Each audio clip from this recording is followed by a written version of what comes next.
Chơi. Cố gắng chơi cho nó dẻo.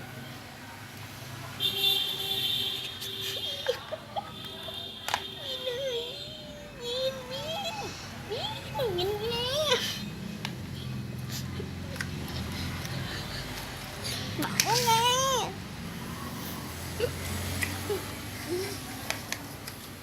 Rung rồi. Chỉ bắt thôi.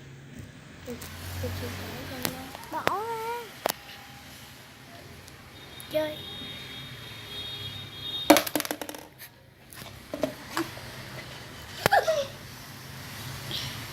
Đứng. Cú.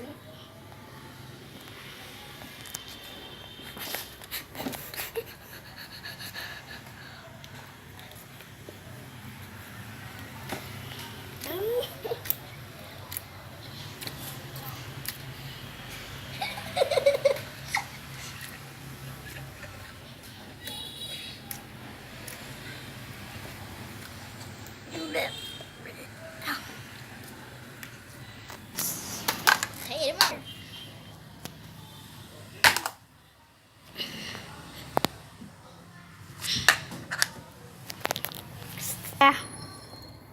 Bay lên, chơi của mình là bay lên, chơi nước phải làm quanh ta cả thành một đây.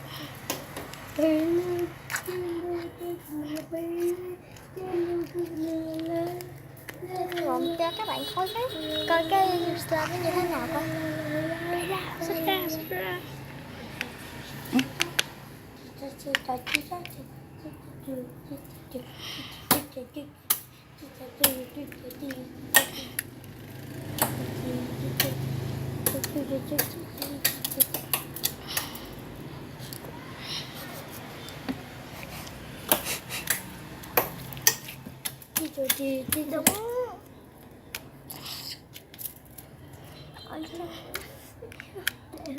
Cắt.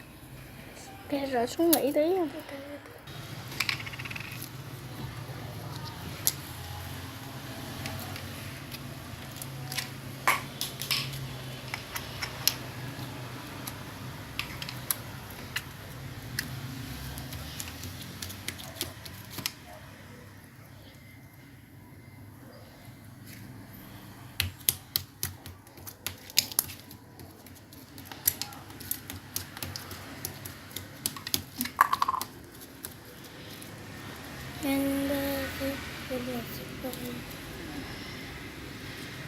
Đừng có tháng nhà ý.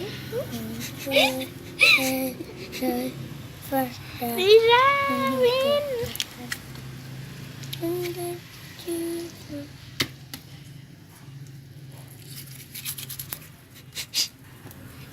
Nha. Rồi từ chưa. 3, 2, 1 có cái dấu. Xích qua, xích vô, xích vô.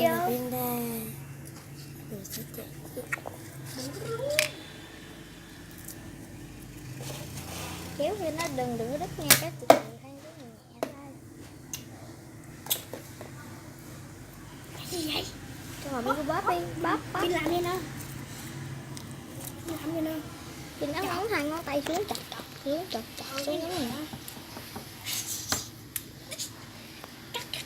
Cắt đi.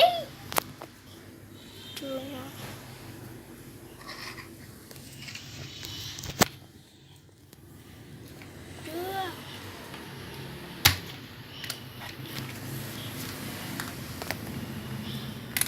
Chơi.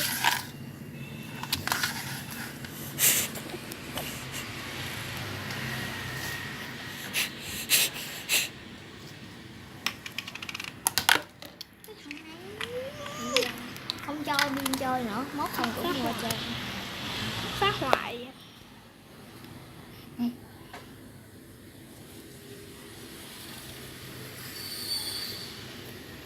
Ở đây hoài chán rồi.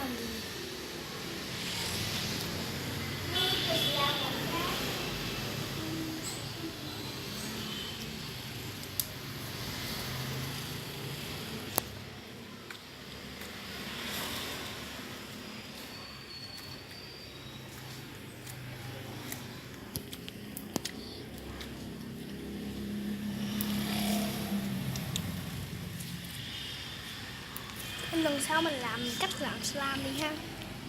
Ha nè.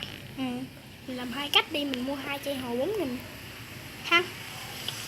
Muốn làm bây giờ quá mà thôi, để cho cả hai đứa được làm luôn.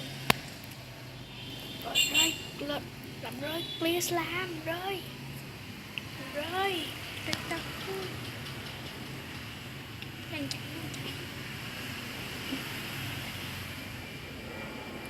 éo quẹo lại đúng rồi, đẻ lên chứ không có chậm. Rồi sau đó tới nơi chọt vô, chọt vô luôn, chờ tới nơi là chọt vô luôn. Để mấy cái mút bồ bản vô cũng hợp lý á nhỉ.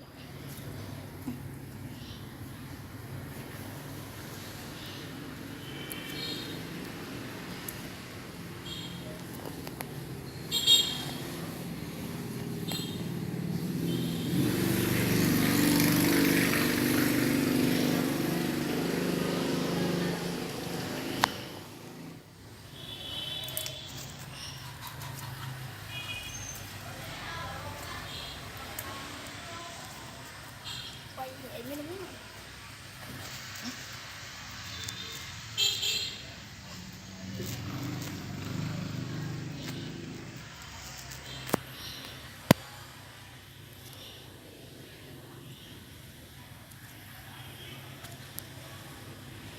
Bóp một dùm luôn.